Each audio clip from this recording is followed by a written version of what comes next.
এইটো হৈছে বাক্তাত যোৱা পথ, এইটো হৈছে ভল্লাবাৰী বগাচিকাত যোৱা পথ আৰু আহি এইটো জাপিয়াত যোৱা পথ।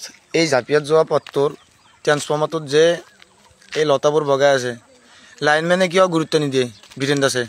কাৰণ যদি কিবা কাৰণত লাইনটো শ্বৰ্ট খায়, আমাৰ আৰ্থিং হৈ পেলাই যদি লাইনটো শ্বৰ্ট খায়, তেনেহ'লে আমাৰ ভল্লাবাৰীখন অন্ধকাৰ হৈ যাব 2-3 দিন। আৰু কিবা কাৰণ বিপদো হ'ব পাৰে। 11,000 ভল্টেজ আছে, যাতে এই ভিডিঅ'টো চাই গুৰুত্ব দিয়ে।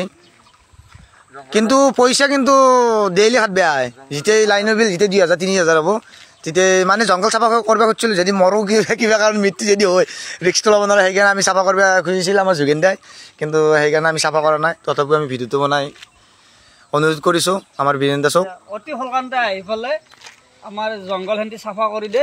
আমি সেইটোৱে বিচাৰোঁ APDCLক।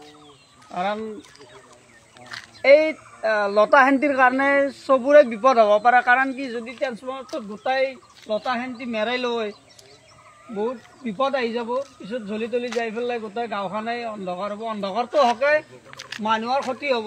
সেইকাৰণে আমি আজি ভিডিঅ'টো বনালোঁ। বীৰেনক, আমাৰ এটা এৰিয়া পৰে বীৰেনে যেনে অতি সোনকালে আহি পেলাই আমাৰ এখান চাফা কৰি দিয়ে।